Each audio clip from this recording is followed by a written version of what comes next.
ಚನ್ನಪಟ್ಟಣದಲ್ಲಿ ಈಗ ಯೋಗೇಶ್ವರ್ಗೆ ಭರ್ಜರಿ ಮುನ್ನಡೆ ಸಿಕ್ಕಿದೆ ಅನ್ನುವಂಥದ್ದು. ಚನ್ನಪಟ್ಟಣದಲ್ಲಿ ಯೋಗೇಶ್ವರ್ ಅವರಿಗೆ ಭರ್ಜರಿ ಮುನ್ನಡೆ ಸಿಕ್ಕಿದೆ ಅನ್ನುವಂಥದ್ದು.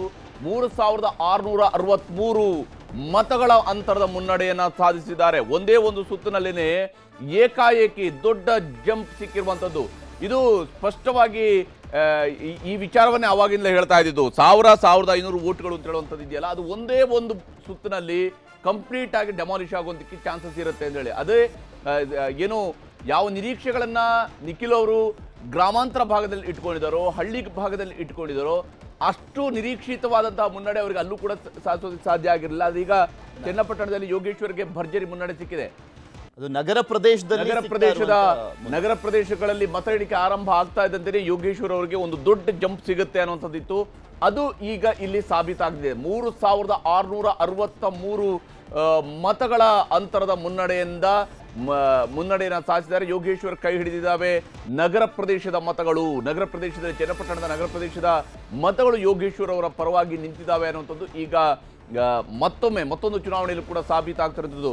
ಎಕ್ಸಾಕ್ಟ್ಲಿ ಇದೇ ರಿಸಲ್ಟ್ ಅನ್ನ 23ಕ್ಕೆ ನೆನಪು ಮಾಡಿಕೊಂಡ್ರೆ ನಗರ ಪ್ರದೇಶದ ಮತ ಎಣಿಕೆ ಬಂದಾಗ ಅಲ್ಲಿ ಕುಮಾರಸ್ವಾಮಿ ಅವರು ಮುನ್ನಡೆಯನ್ನ ಸಾಧಿಸಿರುವಂಥದ್ದು ಕೂಡ ನಾವು ನೋಡ್ತಾ ಇದ್ವಿ 2023 ಚುನಾವಣೆ ಸಮಯದಲ್ಲಿ. ಈಗ ಅದೇ ನಗರ ಪ್ರದೇಶ, ಆಕ್ಚುಲಿ ನಗರ ಪ್ರದೇಶ ಭಾಗದಲ್ಲಿ ಮುಸ್ಲಿಂ ಸಮುದಾಯದ ಮತಗಳಿದ್ದಾವೆ. ಅಫ್ಕೋರ್ಸ್ ಅಲ್ಲಿ ಮುಸ್ಲಿಂ ಮತಗಳು ಹೆಚ್ಚು ಕನ್ಸಾಲಿಡೇಟ್ ಆಗಿರುವಂಥದ್ದು ಕೂಡ ಅದು ಗೋಚರಿಸ್ತಾ ಇದೆ. ಯೋಗೇಶ್ವರ್ ಅವರಿಗೆ ಈಗ ಚನ್ನಪಟ್ಟಣದಲ್ಲಿ ಮುನ್ನಡೆ ಸಿಕ್ಕಿದೆ. ಅದು ಕೂಡ ಒಂದೇ ಸಲಕ್ಕೆ ಸುಮಾರು 3000ಕ್ಕೂ ಹೆಚ್ಚು ಮತಗಳ ಮುನ್ನಡೆಯನ್ನ ಸಾಧಿಸಿರುವುದರಿಂದ 3663 ಮತಗಳು ಮುನ್ನಡೆಯನ್ನ ಸಾಧಿಸಿರುವಂಥದ್ದು. ಸದ್ಯಕ್ಕೆ ಯೋಗೇಶ್ವರ್ ಅವರ ಕೈ ಹಿಡಿದಿರುವಂಥದ್ದು ನಗರ ಪ್ರದೇಶದ ಮತಗಳು ಅಂತೇಳಿ. ಇದರ ಹಿಂದಿನ ಸುತ್ತಿನಲ್ಲಿ ಕೇವಲದ 663 ಮತಗಳ ಅಂತರದ ಮುನ್ನಡೆಯನ್ನ ನಿಖಿಲ್ ಅವರು ಸಾಧಿಸಿದ್ರು. ಆದರೆ ನಂತರ ಈಗ ಮುನ್ನಡೆಯನ್ನ ಸಾಧಿಸಿದ್ದಾರೆ CP ಯೋಗೇಶ್ವರ್. ಈಗ 9ನೇ ಸುತ್ತಿನಲ್ಲಿ 1108 ಮತಗಳಿಂದ ಸಂಡೂರಿನಲ್ಲಿ ಈಗ ಅನ್ನಪೂರ್ಣ ಅವರು ಮುನ್ನಡೆಯನ್ನ ಸಾಧಿಸಿದ್ದಾರೆ. ಬಂಗಾರಿ ಅವರನ್ನ ಮತ್ತೆ ಹಿಂದಿಕ್ಕಿದ್ದಾರೆ ಅನ್ನಪೂರ್ಣ ಅವರಿಗೆ ಈಗ 1000ಕ್ಕೂ ಹೆಚ್ಚು ಮತಗಳ ಮುನ್ನಡೆ ಸಿಕ್ಕಿದೆ 9ನೇ ಸುತ್ತಿನಲ್ಲಿ. 8ನೇ ಸುತ್ತಿನ ನಂತರ ಈಗ ಮುನ್ನಡೆಯ ಟ್ರೆಂಡ್ ಅಲ್ಲೂ ಕೂಡ ಬದಲಾವಣೆ ಆಗಿದೆ. ಹಾಗೆಯೇ 8ನೇ ಸುತ್ತಿನಲ್ಲಿ 6ನೇ ಸುತ್ತಿನವರೆಗೂ ಕೂಡ ಚನ್ನಪಟ್ಟಣದಲ್ಲಿ ನಿಖಿಲ್ ಅವರು ಮುನ್ನಡೆಯನ್ನು ಹೊಂದಿದ್ರು. ಆದರೆ 7ನೇ ಸುತ್ತಿಗೆ ಬರ್ತಿದ್ದಂಗೆ ಯೋಗೇಶ್ವರ್ ಅವರು ಮುನ್ನಡೆಯನ್ನು ಸಾಧಿಸಿದ್ದಾರೆ. ಭರತ್ ಬೊಮ್ಮಾಯಿ ಅವರು 998 ಮತಗಳ ಅಂತರದಿಂದ ಮುನ್ನಡೆಯನ್ನು ಸಾಧಿಸಿದ್ದಾರೆ.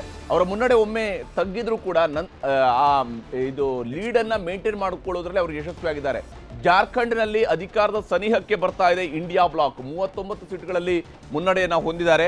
42 ಸೀಟ್ಗಳಲ್ಲಿ ಆ ಮ್ಯಾಜಿಕ್ ನಂಬರ್ ಇರುವಂಥದ್ದು. ಈಗಾಗಲೇ 39 ಸೀಟ್ಗಳಲ್ಲಿ ಮುನ್ನಡೆಯನ್ನು ಸಾಧಿಸಿದೆ ಇಂಡಿಯಾ ಬ್ಲಾಕ್.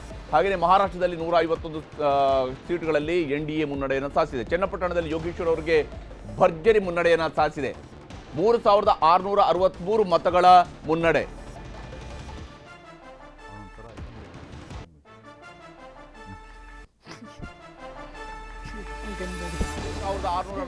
ಮತಗಳ ಮುನ್ನಡೆಯನ್ನ CP ಯೋಗೇಶ್ವರ್ ಅವರು ಸಾಧಿಸಿದ್ದಾರೆ.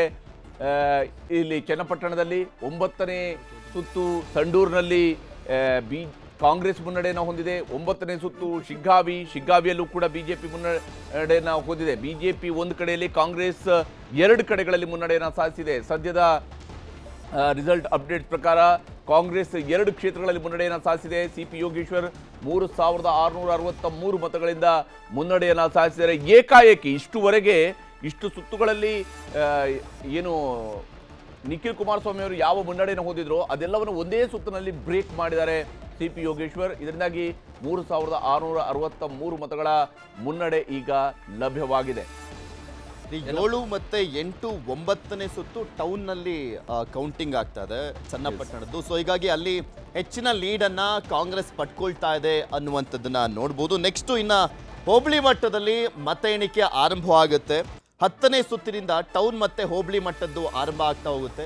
ನಂತರ 11ನೇ ಸುತ್ತಿನಿಂದ ಕಂಪ್ಲೀಟ್ ಆಗಿ ಗ್ರಾಮೀಣ ಭಾಗದ ಮತ ಎಣಿಕೆ ಕಾರ್ಯ ಆರಂಭವಾಗುವಂಥದ್ದು.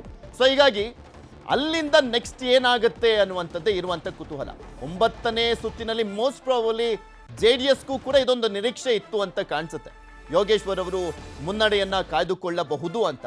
ಬಟ್ 10ನೇ ಸುತ್ತಿನಿಂದ ಅಸಲಿ ಆಟ ಶುರುವಾಗುತ್ತೆ. ಯಾರ ಪರವಾಗಿ ಮತದಾರ